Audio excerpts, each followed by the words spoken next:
ರಾಮನಗರದಲ್ಲಿ ದಿಢೀರ್ ಬಾಂಗ್ಲಾ ವಲಸಿಗರು ಬಂದಿದ್ದು ಹೇಗೆ? ತನ್ನ ಕಾಲ ಮೇಲೆ ತಾನೇ ಚಪ್ಪಡಿ ಕಲ್ಲು ಹಿಡಿದುಕೊಳ್ತಾ ಜೆಡಿಎಸ್ ಬಿಜೆಪಿಯನ್ನ ಮೆಚ್ಚಿಸಲು ಹೋಗಿ ಜೆಡಿಎಸ್ ಇಡುತ್ತಿರುವುದು ಎಲ್ಲಿ? ನಮಸ್ಕಾರ ವೀಕ್ಷಕರೇ, ಕರ್ನಾಟಕ ರಾಜಕಾರಣದಲ್ಲಿ ಸದ್ಯ ರಾಮನಗರದ ಸುತ್ತ ಹೊಸದೊಂದು ಬಿರುಗಾಳಿ ಎದ್ದಿದೆ. ಕೇಂದ್ರ ಸಚಿವ ಹಾಗೂ ಜೆಡಿಎಸ್ ನಾಯಕ ಎಚ್.ಡಿ. ಕುಮಾರಸ್ವಾಮಿ ಅವರು ಮಾಡಿರುವ ಒಂದು ಗಂಭೀರ ಆರೋಪ ಇಡೀ ರಾಜ್ಯ ರಾಜಕಾರಣದಲ್ಲಿ ಹೊಸ ಚರ್ಚೆಗೆ, ತೀವ್ರ ವಿಶ್ಲೇಷಣೆಗೆ ಕಾರಣವಾಗಿದೆ. ರಾಮನಗರದಲ್ಲಿ ಕಾಂಗ್ರೆಸ್ ಪಕ್ಷ ಅಕ್ರಮ ಬಾಂಗ್ಲಾದೇಶಿ ವಲಸಿಗರನ್ನ ಮತದಾರರ ಪಟ್ಟಿಗೆ ಸೇರಿಸುತ್ತಿದೆ ಅನ್ನೋದು ಕುಮಾರಸ್ವಾಮಿ ಅವರ ನೇರ ಆರೋಪ. ಆದ್ರೆ ಈ ಆರೋಪದ ಬೆನ್ನಲ್ಲೇ ಸ್ವತಃ ಜೆಡಿಎಸ್ ಮಾಜಿ ನಾಯಕರೇ ಕುಮಾರಸ್ವಾಮಿ ವಿರುದ್ಧ ತಿರುಗಿ ಬಿದ್ದಿದ್ದಾರೆ. ಹಾಗಾದ್ರೆ ಏನಿದು ರಾಮನಗರದ ಬಾಂಗ್ಲಾ ರಾಜಕೀಯ? ಕುಮಾರಸ್ವಾಮಿ ಅವರ ಈ ಹೊಸ ನಿರೂಪಣೆಯ ಹಿಂದೆ ಇರೋ ರಾಜಕೀಯ ಲೆಕ್ಕಾಚಾರವೇನು?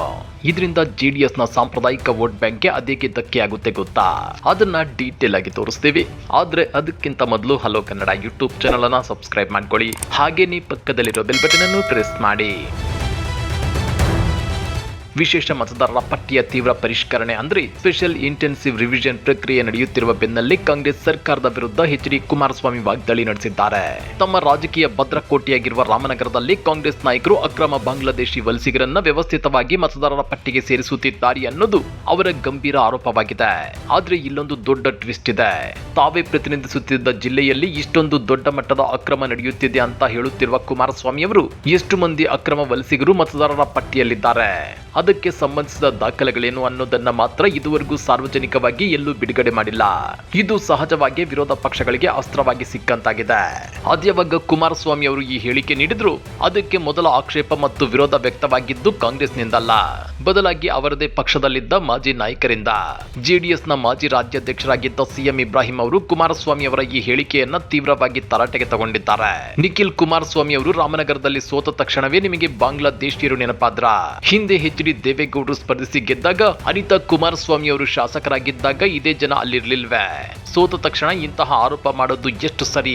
ಇಂತಹ ಧ್ರುವೀಕರಣದ ರಾಜಕೀಯ ಮುಂದಿನ ದಿನಗಳಲ್ಲಿ ಜೆಡಿಎಸ್ ಪಕ್ಷಕ್ಕೆ ದೊಡ್ಡ ಹಿನ್ನಡೆಯಾಗಬಹುದು ಅಂತೇಳಿ ಸಿಎಂ ಇಬ್ರಾಹಿಂ ಎಚ್ಚರಿಸಿದ್ದಾರೆ. ಸಿಎಂ ಇಬ್ರಾಹಿಂ ಅವರಷ್ಟೇ ಅಲ್ಲ, ಜೆಡಿಎಸ್ ನ ಮಾಜಿ ರಾಷ್ಟ್ರೀಯ ಕೋರ್ ಕಮಿಟಿ ಸದಸ್ಯ ಶಫೀಯುಲ್ಲಾ ಸಾಹೇಬ್ ಕೂಡ ಕುಮಾರಸ್ವಾಮಿ ನಿಲುವನ್ನ ಕಠಿಣ ಶಬ್ದಗಳಲ್ಲಿ ಪ್ರಶ್ನಿಸಿದ್ದಾರೆ. ಪಶ್ಚಿಮ ಬಂಗಾಳದಿಂದ ಬೆಂಗಳೂರು ಅಥವಾ ರಾಮನಗರಕ್ಕೆ ಹೊಟ್ಟೆ ಪಾಡಿಗಾಗಿ ಕೂಲಿ ಕೆಲಸಕ್ಕಾಗಿ ಬರುವ ಬಡ ಕಾರ್ಮಿಕರನ್ನ ಯಾವುದೇ ಸಾಕ್ಷ್ಯವಿಲ್ಲದೆ ಬಾಂಗ್ಲಾದೇಶಿ ಅಕ್ರಮ ವಲಸಿಗರು ಅಂತ ಕರೆಯೋದು ತಪ್ಪು ಎಂದಿದ್ದಾರೆ. ಒಂದು ವೇಳೆ ನಿಜವಾಗಿಯೂ ಅಕ್ರಮ ವಲಸಿಗರಿದ್ರೆ ಅವರನ್ನ ಪತ್ತೆ ಹಚ್ಚಲು ಕೇಂದ್ರ ಸರ್ಕಾರದ ತನಿಖಾ ಸಂಸ್ಥೆಗಳಿವೆ.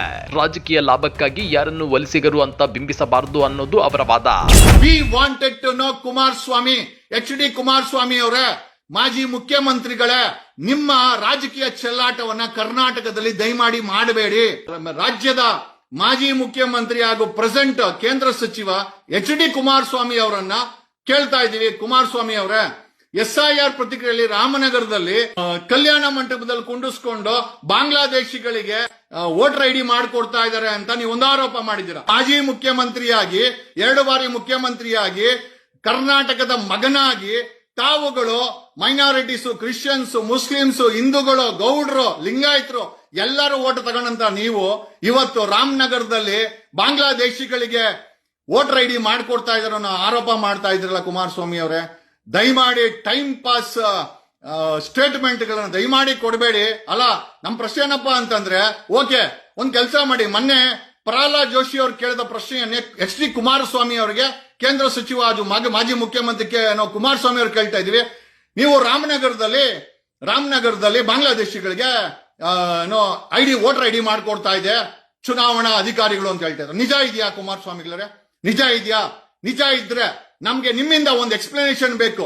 ಕಳೆದ ಒಂದು ವರ್ಷದಲ್ಲಿ 6 ಕೋಟಿ ಭಾರತೀಯರ ಹೆಸರನ್ನ ಡಿಲೀಟ್ ಮಾಡಿರೋ ಇದೇ ಚುನಾವಣಾ ಆಯೋಗ ಸಪೋರ್ಟೆಡ್ ಬೈ ಕೇಂದ್ರ ಸರ್ಕಾರ. ನಿಮ್ಮಲ್ಲಿ ಪ್ರಶ್ನೆ ಏನಂತಂದ್ರೆ, 6 ಕೋಟಿನಲ್ಲಿ ಎಷ್ಟು ಜನ ಬಾಂಗ್ಲಾದೇಶಿಗಳು ಸಿಕ್ಕಾಕೊಂಡಿದ್ದಾರೆ?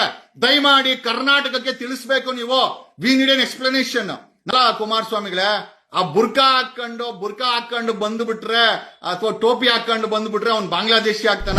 ಈ ಇಡೀ ಬೆಳವಣಿಗೆಯನ್ನ ನಾವು ಸೂಕ್ಷ್ಮವಾಗಿ ಗಮನಿಸಿದರೆ ರಾಜಕೀಯ ವಿಶ್ಲೇಷಕರು ಕೆಲವು ಪ್ರಮುಖ ಅಂಶಗಳನ್ನು ನಮ್ಮ ಮುಂದಿಡ್ತಾರೆ. 16 ವರ್ಷಗಳಿಂದ ಜೆಡಿಎಸ್ ತನ್ನ ಹೆಸರಿಗೆ ತಕ್ಕಂತೆ ಒಂದು ಜಾತ್ಯತೀತ ಪ್ರಾದೇಶಿಕ ಪಕ್ಷವಾಗಿ ಗುರುತಿಸಿಕೊಂಡಿತ್ತು. ಅದರಲ್ಲೂ ವಿಶೇಷವಾಗಿ ಹಳೆ ಮೈಸೂರು ಭಾಗದಲ್ಲಿ ಒಕ್ಕಲಿಗ ಸಮುದಾಯದ ಭದ್ರಕೋಟೆಯ ಜೊತೆಗೆ ಮುಸ್ಲಿಂ ಮತ್ತು ಇತರೆ ಅಲ್ಪಸಂಖ್ಯಾತ ಸಮುದಾಯಗಳ ದೊಡ್ಡ ಬೆಂಬಲ ಜೆಡಿಎಸ್ಗಿತ್ತು. ದೇವೇಗೌಡರ ಜಾತ್ಯತೀತ ನಿಲುವೇ ಇದಕ್ಕೆ ಕಾರಣವಾಗಿದೆ. ಆಗಿತ್ತು. ಆದ್ರೆ ಅದ್ಯಾವಾಗ ಜೆಡಿಎಸ್ ಬಿಜೆಪಿಯೊಂದಿಗೆ ಮೈತ್ರಿ ಮಾಡ್ಕೊಳ್ತೋ ಅಲ್ಲಿಂದ ಜೆಡಿಎಸ್ ನ ರಾಜಕೀಯ ಭಾಷೆ, ಶೈಲಿ ಮತ್ತು ನಿಲುವಿನಲ್ಲಿ ಭಾರಿ ಬದಲಾವಣೆ ಕಾಣಿಸುತ್ತಿದೆ. ಬಿಜೆಪಿಯ ಹಿಂದುತ್ವ ಮತ್ತು ರಾಷ್ಟ್ರೀಯತೆಯ ಲೈನ್ಗೆ ಮ್ಯಾಚ್ ಆಗುವಂತೆ ಜೆಡಿಎಸ್ ನಾಯಕರು ಮಾತನಾಡ್ತಿದ್ದಾರೆ. ಈ ಬಾಂಗ್ಲಾ ವಲಸಿಗರ ಕಾರ್ಡ್ ಕೂಡ ಅವರದ್ದೇ ಒಂದು ಭಾಗ ಎನ್ನಲಾಗ್ತಿದೆ. ಆದ್ರೆ ಇದು ಜೆಡಿಎಸ್ ನ ಸಾಂಪ್ರದಾಯಿಕ ಮತದಾರರಲ್ಲಿ ತೀವ್ರ ಗೊಂದಲ ಮೂಡಿಸುವ ಸಾಧ್ಯತೆ ಇದೆ ಅಂತಾರೆ ವಿಶ್ಲೇಷಕರು. ಅಲ್ರಿ, ನಿಮ್ಗೆ ವೋಟ್ ಮಾಡಿರುವಂತ ಮುಸಲ್ಮಾನರು, ಮೈನಾರಿಟೀಸು, ಒಕ್ಕಲಿಗರು, ಲಿಂಗಾಯತರು, ನಿಮ್ಮನ್ನ ಇಷ್ಟಪಡೋರು ಅಲ್ರಿ ಇಲ್ಲಿ ಕೂತ್ಕೊಂಡು ಯಾರೋ ಬಿಜೆಪಿಯವರು ಹೇಳ್ಕೊಡ್ತಾರೆ ಅಂತ ಹೇಳಿ ಟೈಮ್ ಪಾಸ್ ಸ್ಟೇಟ್ಮೆಂಟ್ ಕೊಡ್ತೀರಲ್ಲ ನೀವು. ಅಲ್ರಿ ಕುಮಾರಸ್ವಾಮಿ ಅವರೇ, ನೀವು ಇಷ್ಟು ಜವಾಬ್ದಾರಿ ಸ್ಥಾನದಲ್ಲಿ ಕೂತ್ಕೊಂಡು ಮಾಜಿ ಮುಖ್ಯಮಂತ್ರಿಗಳು, ಕೇಂದ್ರ ಸಚಿವರಾಗಿ ಅಲ್ರಿ ನಿಮಗೆ ವೋಟ್ ಹಾಕದಂತ ಜನಾಂಗದ ಅವರನ್ನ ರಾಜಕೀಯ ಚೆಲ್ಲಾಟಕ್ಕೋಸ್ಕರ ನೀವು ಬಾಂಗ್ಲಾದೇಶಿಗಳು ಹೇಳ್ತೀರಾ ಅಂದ್ರೆ ನೀವುಗಳು ಗೆಲ್ಲಕ್ಕೆ, ನೀವು ಅಧಿಕಾರದಲ್ಲಿ ಇರಕ್ಕೆ, ಆಮೇಲೆ ಅಧಿಕಾರದಲ್ಲಿ ಕೂತ್ಕೊಂಡು ಮಾತಾಡೋಂತ ಮಾತುಗಳ ಇವು. ಯಾರೇ ಬಾಂಗ್ಲಾದೇಶಿಗೆ ಮಾಡಿಕೊಟ್ರು ಸಹ ನಾವು ಅದನ್ನ ವಿರೋಧಿಸ್ತೇವೆ. ಹಂಗಂದ್ ಮಾತ್ರಕ್ಕೆ ರಾಜ್ಯದಲ್ಲಿರೋ ಬಿಜೆಪಿಯವರು ಅಲ್ರಿ ಕುಮಾರಸ್ವಾಮಿ ಅವರೇ, ಇದೇ ಬಿಜೆಪಿ ಪ್ರಹ್ಲಾದ್ ಜೋಶಿ ಅವ್ರನ್ನ ಪ್ರಶ್ನೆ ಮಾಡಿದ್ವಿ. 6 ಕೋಟಿ ನಿಮ್ಮ ಅಮಿತ್ ಶಾ ಅವ್ರು ಹೇಳಿದ್ರು, ಡಿಟೆಕ್ಟ್ 3D ಅಂತ, ಡಿಟೆಕ್ಟ್, ಓಕೆ, ಡೆಲೀಟ್, ಡಿಪೋರ್ಟ್. ಎಷ್ಟು ಜನನ ಡಿಟೆಕ್ಟ್ ಮಾಡಿದಿರ ಬಾಂಗ್ಲಾದೇಶಿಗಳನ್ನ, ಪಾಕಿಸ್ತಾನಿಗಳನ್ನ? ಎಷ್ಟು ಜನ ಬಾಂಗ್ಲಾದೇಶಿಗಳನ್ನ, ಪಾಕಿಸ್ತಾನಿಗಳನ್ನ ಡೆಲೀಟ್ ಮಾಡಿದಿರಾ? ಎಷ್ಟು ಜನನ ಇಲ್ಲಿಂದ ಡಿಪೋರ್ಟ್ ಮಾಡಿದಿರಾ? ದಯಮಾಡಿ ಒಂದು ವೈಟ್ ಪೇಪರ್ನ ಪಬ್ಲಿಷ್ ಮಾಡಕ್ಕೆ ವಿ ಡಿಮ್ಯಾಂಡ್ ದಿಸ್. ಯಾರಿಗೆ ಲಾಭ, ಯಾರಿಗೆ ನಷ್ಟ? ಇಲ್ಲಿ ನಾವು ಮತ ಬ್ಯಾಂಕ್ ರಾಜಕೀಯವನ್ನ ವಿಶ್ಲೇಷಿಸಲೇಬೇಕು. ಮುಸ್ಲಿಂ ಅಥವಾ ಅಲ್ಪಸಂಖ್ಯಾತರ ಮತಗಳು ಬಿಜೆಪಿಯ ಪ್ರಮುಖ ವೋಟ್ ಬ್ಯಾಂಕ್ ಅಲ್ವೇ ಅಲ್ಲ.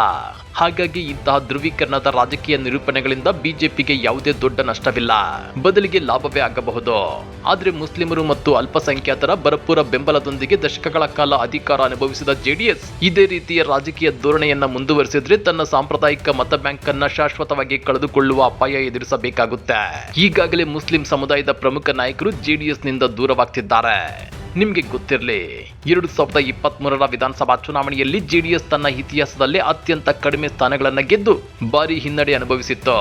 ಆ ನಷ್ಟವನ್ನ ಸರಿದೂಗಿಸಲು ಮತ್ತು ಅಸ್ತಿತ್ವ ಉಳಿಸಿಕೊಳ್ಳಲು ಪಕ್ಷ ಬಿಜೆಪಿಯೊಂದಿಗೆ ಕೈಜೋಡಿಸಿತ್ತು. ಆದ್ರೆ ಮತ್ತೊಂದು ಕಡೆ ಸಿಎಂ ಡಿಕೆ ಶಿವಕುಮಾರ್ ಅವರು ಹಳೆ ಮೈಸೂರು ಭಾಗದಲ್ಲಿ, ಅದರಲ್ಲೂ ವಿಶೇಷವಾಗಿ ರಾಮನಗರ ಮತ್ತು ಕನಕಪುರ ಸುತ್ತಮುತ್ತ ಒಕ್ಕಲಿಗ ಸಮುದಾಯದಲ್ಲಿ ಕಾಂಗ್ರೆಸ್ನ ಪ್ರಭಾವವನ್ನ ಹೆಚ್ಚಿಸಲು ಭರ್ಜರಿ ತಂತ್ರಗಳನ್ನ ಹೆಣೆಯುತ್ತಿದ್ದಾರೆ. ಡಿಕೆ ಸುರೇಶ್ ಮತ್ತು ಡಿಕೆ ಶಿವಕುಮಾರ್ ಜೋಡಿ ಜೆಡಿಎಸ್ ಕೋಟೆಯನ್ನ ಭೇದಿಸಲು ನಿರಂತರವಾಗಿ ಯತ್ನಿಸುತ್ತಿದೆ. ಇಂತಹ ಸಂದರ್ಭದಲ್ಲಿ ಜೆಡಿಎಸ್ಗೆ ತನ್ನ ಸಾಂಪ್ರದಾಯಿಕ ನೆಲೆಯನ್ನ ಮತ್ತು ಮತದಾರರನ್ನ ಉಳಿಸಿಕೊಳ್ಳೋದು ಅತಿ ದೊಡ್ಡ ಸವಾಲಾಗಿದೆ.